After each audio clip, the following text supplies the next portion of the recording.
adding value to these relationships and being intentional in creating these relationships are going to get you so much further in your career. People, when they feel heard, they release oxytocin in their brain, which binds them to you. So really having an authentic networking conversation and making sure that person feels heard, but at the same time asking the tough questions that help yourself out and not just happy to be there, really adds that element of personal touch and professional persistence that makes people see you in a certain light. And that's really what you're looking for.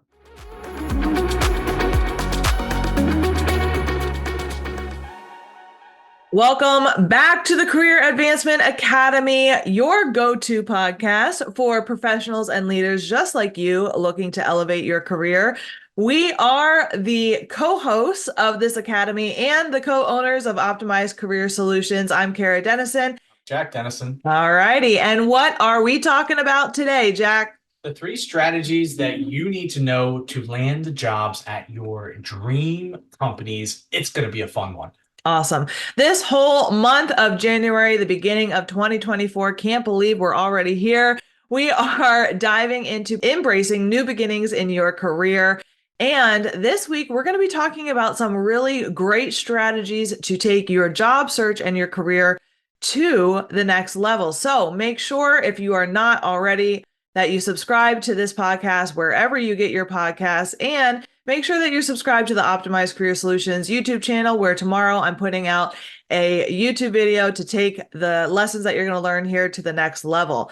So remember, whether you're an extrovert who loves the spotlight or an introvert who prefers one-on-one conversations, these strategies are designed to work for everyone. And we're here to empower you to become an expert specifically today on online networking so that we can help you unlock doors for new opportunities and some growth in your career. We all want growth in our career. We all want new opportunities. And did you know that 77% of recruiters use LinkedIn to find potential candidates in 2023? That's a lot. That's a lot. So if you're not on LinkedIn, what are you doing, right? So one of the things that is really important, especially in this day and age, is making sure that you have a personal and professional value proposition and online branding. And if that's a little bit scary, don't worry, you're in the right place. That's what we're experts in. Didn't we have an episode on that? We did. We had an episode on that. You could check it out and help you get started on your online branding and your personal value proposition as well. But today we're going to be talking about 3 strategies to ensure that you are building your online community, your personal brand, and what that specifically means. You can check out other episodes with personal branding, but how to really take it to the next level and connect with people so that you can start advancing in your career. So the first strategy is really going to be, if you've never done this before, it's building a network from scratch. And how do we do that? I did it. Yeah, everyone has, right? We all have to start from somewhere, right? Networking really can feel daunting, especially if you're just starting out and really, or potentially maybe re-entering the workforce after a break of some sort. And the key to overcoming this and this feeling of overwhelm is really just to start small and gradually build our confidence. So how do we do that, right? We need to begin with familiar grounds. We need to start within our existing networking circles. So what does that mean? Let's kind of think of colleagues, people we work with, alumnus groups, probably looking to set up recurring meetings with these people to begin practicing these networking conversations. These are people that we are familiar with. We already have that rapport built. We need to make that experience a little less intimidating for ourselves. And this is a great way to do it because we can engage in smaller, more comfortable settings. And let's face it, builds confidence. Absolutely. So if networking is that big, scary word for you when it comes to your career, one, I want to let you know that you are not alone. People fear networking, whether you're first starting out or if you've been in your career for 20 plus years. We've worked with thousands and thousands of executives. And in fact, in coaching programs that we've had in the past, our first session that we've had is we talk about limiting beliefs and fears that we have or that executives have in starting a job search. And 85% of these executives, whether they are just starting out or they are top level executives at Fortune 100 companies, state that networking is a big fear of theirs. That means that they're afraid to look needy. They're afraid to reach out to strangers. They're afraid to do networking the wrong way. So if you are kind of looking at networking as a dirty word when it comes to your job search, you're not alone. But I want to just reiterate, what is networking? Networking is simply two people getting together and sharing information. And so when it comes to the simplest level of networking and the definition of networking, you're probably networking every single day. And so, like Jack said, the practical first steps is to start in smaller settings so that you're building that skill and you're building that muscle.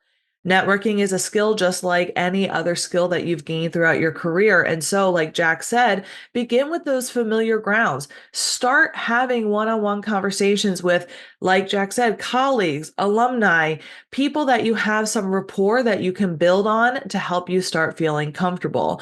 The second step is really to utilize online platforms for soft introductions.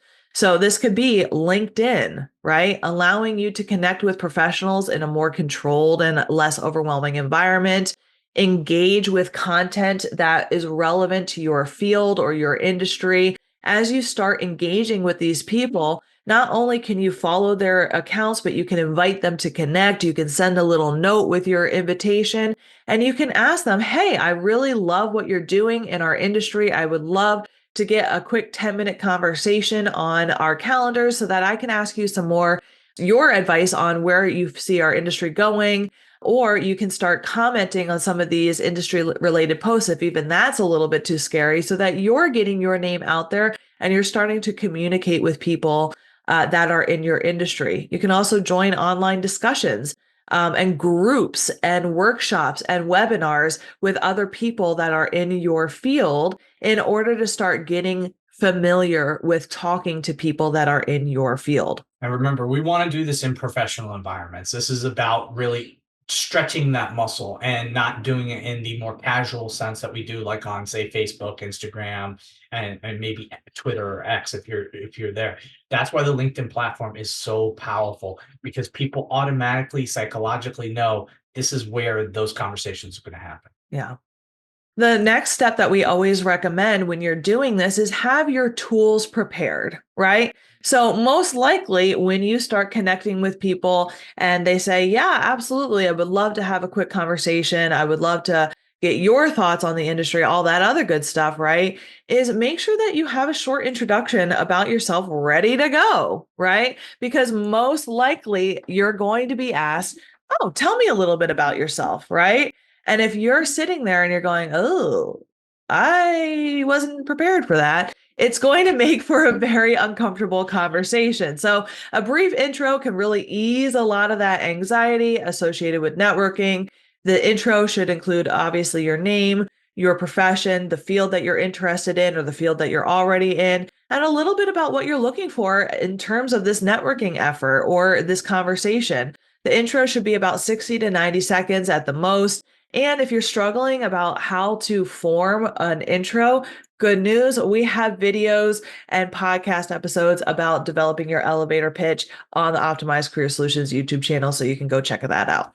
I think it's really, really important as we do this to set realistic goals Yep. around how and what we're looking to accomplish. And we need to be able to set a couple different types of goals. We need to set big goals, but also smaller goals to be able to track, to see if we are on track, we are getting the information that we need from those people, like a potential mentor, which might be one of your first few networking conversations. Remember that these initial steps really aim to build that confidence and help you get comfortable with networking. So tracking those goals and setting realistic goals and then coming back to them and auditing them every once in a while is a really good thing for your process. Absolutely. We have other episodes about goal setting, how to be realistic, how to tweak and edit them as well. You can check that out if goal setting is a struggle for you in your career. Absolutely check them out. But like I said, this networking is a skill that you're developing as well. And it would be great to be able to see how you progress through that And if you're in a job search and you're networking in your job search, keeping track of who you're networking with is a really great way to stay on top of who we need to follow up with, right? And what we might need to follow up on when it comes to deliverables or, hey, yeah, absolutely. I think we might have an opening in a month from now. Make sure to follow up with me then. It's really easy to forget these things. So keeping track of this is a really good idea too. Before we move on, I Yeah. think that was such a key point because so many of our clients, they're doing the networking thing with so many people. Yeah. But if they forget to track who it was, when it was, and what was last said and what was last left off, then we're really setting ourselves up for an issue when it comes to that follow up because we're now all of a sudden having to rack our brain to say what was said, what's that creative in. When you have those notes ready to go, it allows you to highlight specific things from that last conversation as that key piece to get that person leaning back into you. Absolutely. And that actually leads really well into strategy number 2, which is maintaining and nurturing these connections, right? Whether they're existing connections, like we talked about at the very beginning, people that you've worked with before, alumni, people that you volunteer with, people that are in potentially a church or a hobby sort of situation, all of those and your new connections, right? One of the biggest missteps that we see with our clients when they're going through a job search is that they book all these networking conversations, just like Jack said. They have incredible good conversations. And then that person that they network with, they say, absolutely, I'll get you introduced to so and so hiring manager. Just send me your resume. Then they send the resume over, and then nothing ever happens. And one of the most critical things is going to be, like Jack said, taking notes as to what that action item was afterwards, when you mentioned that you were going to follow up with them, and all of that other stuff. Now, some of our clients, they get on anywhere between like 3 at a minimum to 11 to 12 to 15 networking calls a week. And if you're talking to that many people a week, it's very, very easy to say, wait, who is going to make an intro to wait to who? So having a tracking, whether it's a notebook like this, an Excel spreadsheet, any of that stuff to really keep those notes in check is going to really help you add value to your job search, but also to your career as you know, wait, who was it that I talked to? Etc. And if you're struggling with this, if you don't know how to reach out to people, you're not sure what to say, you're not sure how to get them on the phone, what to say when you're on the phone, or even how to keep track of this, Jack and I at optimizecareers.com, we have a course called the Networking Blueprint that literally has a tracker, scripts on what to say, a networking framework on how to have these networking conversations. And really what it does is just helps you project manage out the networking aspect of your career or a job search. It's fairly affordable. You can go check it out if that's something that you're interested in. But when you are going through networking in the long term for your career and gaining these valuable connections, you really want to maintain them. And a really good way to do that is with regular check-ins. This is a fantastic way for yourself to just set up regular check-ins with yourself, right? First and foremost, to take a look at your tracker, right? Who have I talked to over the last quarter, right? Let me go and review all of the people I talked to over the last quarter. I'm going to look at my quarterly reminder that just went off and see who do I need to follow up on? Where was there an open thread that I need to follow up on? Or, hey, I'm just going to check in with these people because it was a valuable conversation. They provided a lot of value to me, and I want to check in on them to see if I can provide value back to maintain that relationship. So this could be either through a DM, an email, or, giving them a call or a text. I think really along that adding value, it's kind of leads to the next one, which is really talking about kind of that element of personal touch.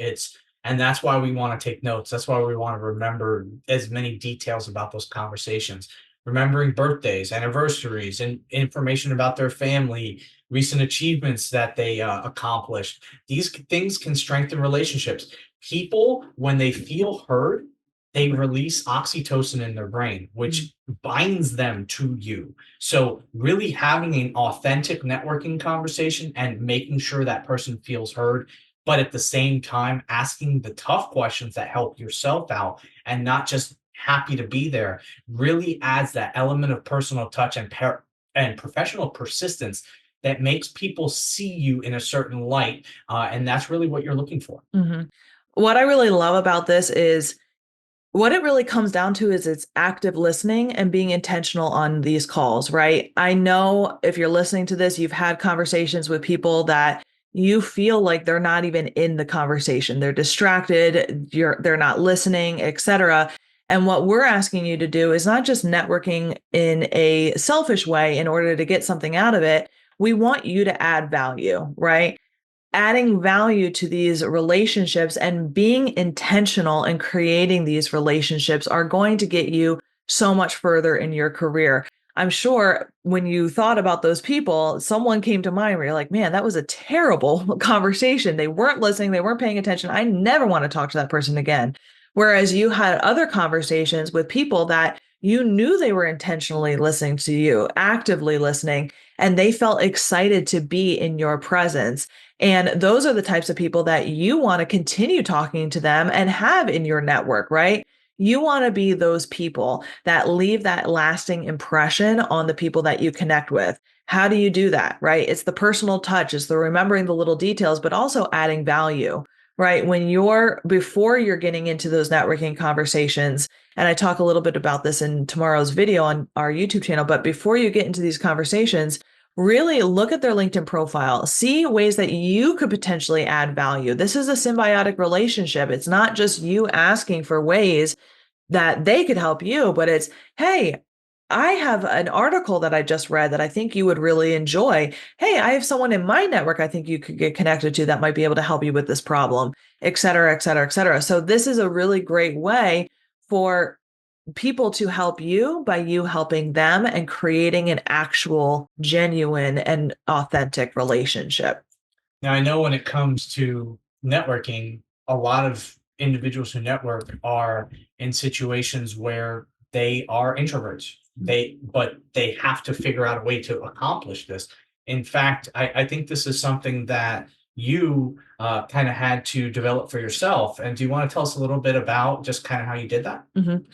So when you're an introvert, right, it feels scary. It feels a little bit awkward to ask for help. But what just to clarify what the difference between extroverts and introverts gain their energy by being alone. It doesn't mean that they don't have the skills to go and connect with people.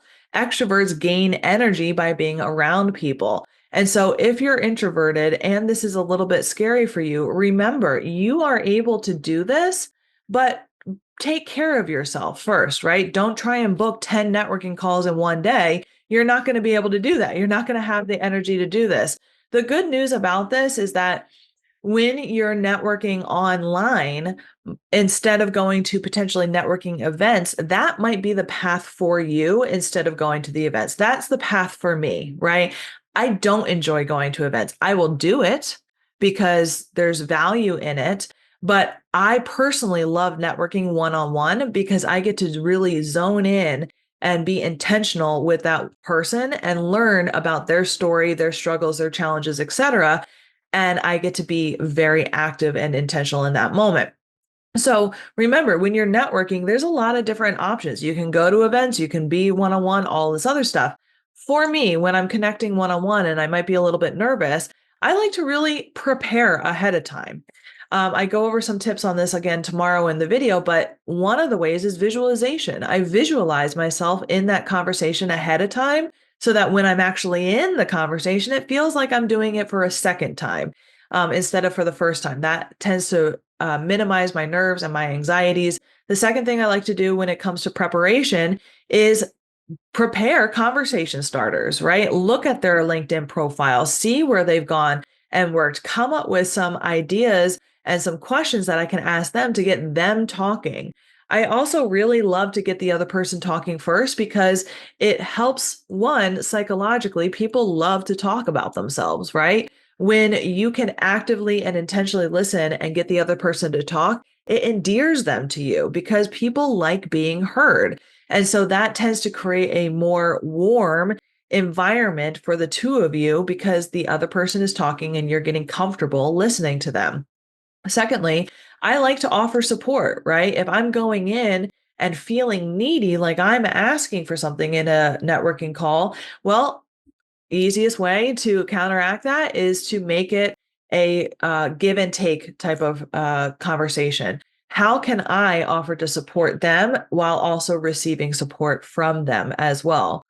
And see, if you're earlier in your career, like the third thing that I try and do is I ask for advice. You would be surprised at how many people want to just give advice, right? It makes people feel great to give advice because then they're being seen as an expert and they get to help. Those 85% of executives that I talked about at the beginning of the call who say that they are terrified of networking, when asked, they also say that they are thrilled and they feel so good when they are asked for help. And so, what I always like to say is, hey, I am struggling with this, or hey, this is happening in the marketplace, or whatever. I'd love your advice on it. Right. And so, this is a great way to, again, create that really strong relationship in a very short amount of time.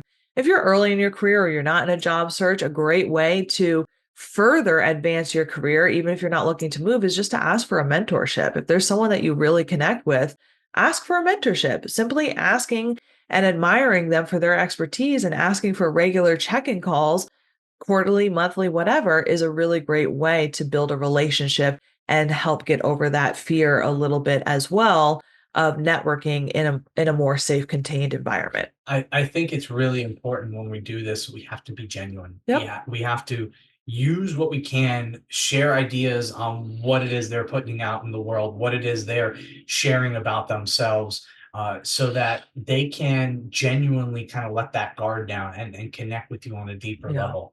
I mean, wouldn't it be amazing if really you knew somebody that was influenced by you and they got a role because of something you did for them? We've actually had clients in this job search looking for their job come across people in the networking sphere that were maybe a little bit more junior, but because of their connections, they were able to uplift them and get them roles and get them jump started in their careers. And then usually what happens after that type of interaction, the role that that professional is looking for then comes right after that. Yeah. And then their success is catalyzed because they were helping somebody else. Yeah. Yeah. It's really, really interesting how energetically when you're looking for help, if you go and help someone, that help tends to show up. It's really pretty cool. The final strategy that we have for you is really looking at that interplay between your networking and your personal branding. And like we mentioned before, we have episodes this month about your personal branding, your personal value proposition. And what we here believe, the denizens at Optimized Career Solutions, we believe that authenticity is going to be more and more important the more we go on, especially this year. Last year in 2023, Merriam-Webster's word of the year was authentic. It is something that people are craving, not just in the professional world, but in the personal world, as we see the rise of TikTok, et cetera. Authenticity is huge. And I see that this is going to be more and more the case as we go about in the professional and corporate world as well. People want authentic leaders, they want authentic professionals. And when it comes to your personal and professional branding, they want to meet people that match what they see online, right? Match what they see in their resume and their LinkedIn profile. And what's really interesting is that networking is basically your personal branding come to life, right? And so that synergy between what you're presenting on your LinkedIn profile and who you are in real life is key, right? And so it's like giving a live demonstration of your brand. So this is your chance to really share the essence of who you are in your career, your unique mix of skills, your experience, your personality. And every conversation that you have is an opportunity to really strengthen that relationship and that branding and make an impact on your field. What's really great is that this opens doors to new opportunities and meaningful collaborations, right? What's so cool is I just talked to a client today that connected with someone that they used to work with. And because of his reputation and the branding that he's created throughout his career, that person that he connected with is now connected to 5 other people that he's been trying to get connected with.